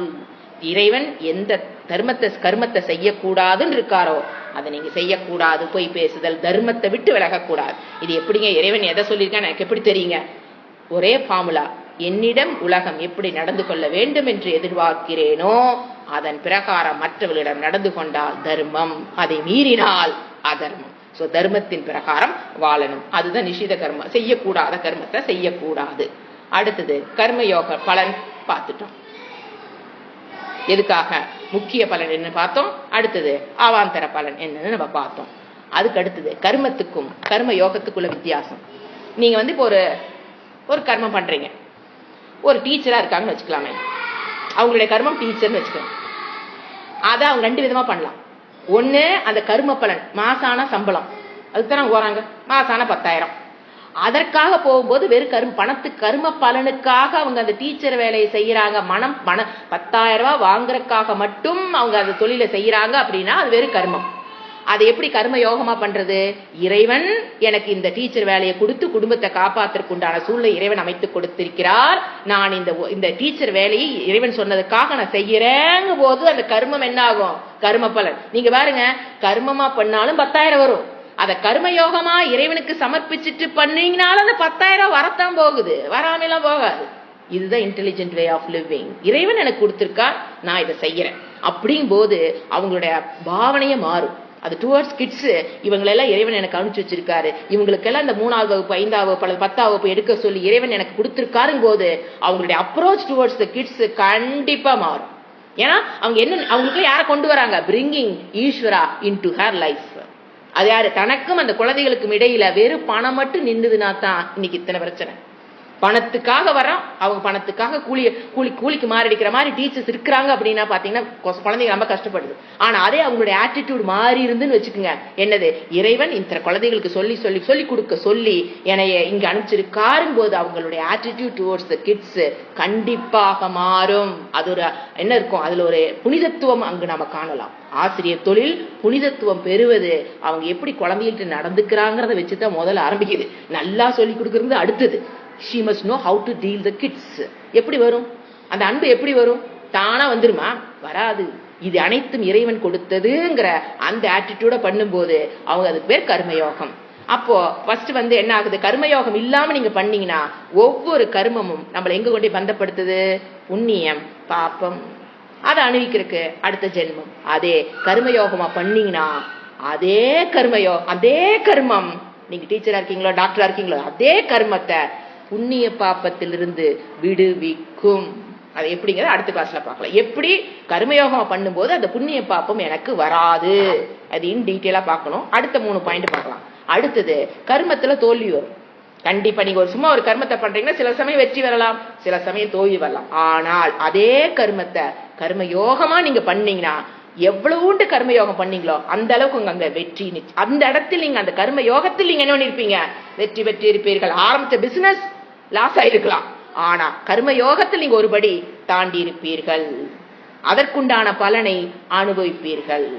அடுத்தது, தவறு செய்யும் போது, அதாவது கர்மமா செய்யும் போது தவறுகள் பண்ணும்போது தோஷம் அதிகம். மந்திரம் சொல்லும் போது பாத்தீங்கன்னா உச்சாடனம் தப்பா சொல்லிட்டு அதெல்லாம் தோஷம். அந்த மாதிரி ஒரு கர்மத்துக்கு தோஷம் உண்டு, பாப்பம் உண்டு. ஆனா கர்ம யோகமா பண்ணினா நோ பாப்பம். எல்லாத்தையும் இறைவன்கிட்ட கொடுத்துட்டு கடமை இறைவனே கண்ணாயினார் நம்ம வேலை செஞ்சுட்டு இருந்தோம்னா எந்த பாப்பமும் நம்மளை ஒட்டாது.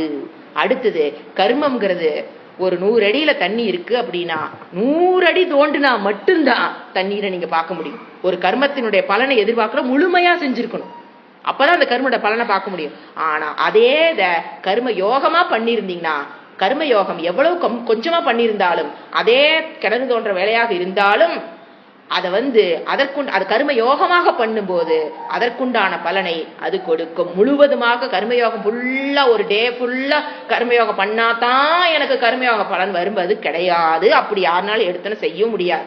பிராக்டிஸ் பண்ணும்போது 1-2 கர்மயோக புத்தியோட இறைவனை கொண்டு கர்மத்தை பண்றதுதாங்க கர்மயோகம். 2-3 செல்வோம், அப்ப 4-5 தவறும், அப்ப 2-3 செய்வோம். இந்த போராட்டத்தோடு கர்மயோகமே சித்த சுத்தியை கொடுக்கும். ஃபுல்லா கர்மயோகம் பண்ணதுக்கு அப்புறம் தான் சில பேருக்கு குறை, ஐயோ எனக்கு பண்ண முடியலையே மறந்துட்டேனே. பரவாயில்ல, எது பண்றீங்களோ அது அதற்குண்டான பலனை கொண்டு சேர்க்கும். ஹரி ஓம். ஓம் சாந்தி சாந்தி சாந்தி.